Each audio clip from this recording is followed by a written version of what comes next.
বন্ধুরা, আজকে তোমাদের জন্য আমি বানালাম ক্রিপসি এগ ফিঙ্গার। বন্ধুরা, এটা এত সুস্বাদু যে তোমাদের কাছে রিকোয়েস্ট আসবে বারবার বানিয়ে খাওয়ানোর জন্য।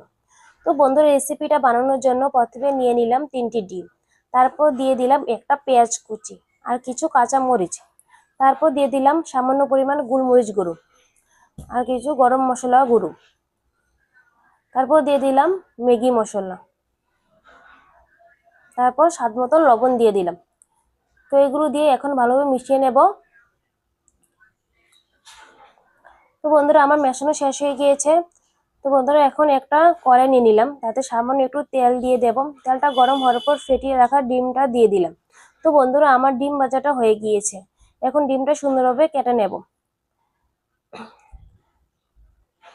এখন বন্ধুরা, নিয়ে নিলাম ব্যাটারের জন্য কিছু ময়দা। তো ময়দার উপর দিয়ে দেব সামান্য পরিমাণে ম্যাগি মশলা, খাবারের বেকিং সোডা আর গোলমরিচ গুঁড়ো, আর লাস্টে দিয়ে দেবো স্বাদ মতন লবণ। তো বন্ধুরা, এখন এগুলো ভালোভাবে মিশিয়ে নেব। এখন অল্প অল্প পানি দিয়ে এগুলো একটি ব্যাটার তৈরি করে নেব। তো বন্ধুরা, আমার ব্যাটার তৈরি হয়ে গিয়েছে। এখন আগে থেকে ভেজে রাখা ডিমগুলো এর মধ্যে চুবিয়ে নেব।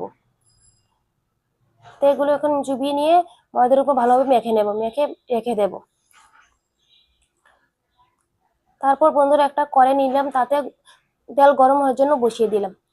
তো তেলটা গরম হয়ে গিয়েছে, এখন আগে থেকে ক্রিপসি ফিঙ্গারগুলো দিয়ে দেব। তো বন্ধুরা, আমার ক্রিপসি এগ ফিঙ্গার রেডি হয়ে গিয়েছে।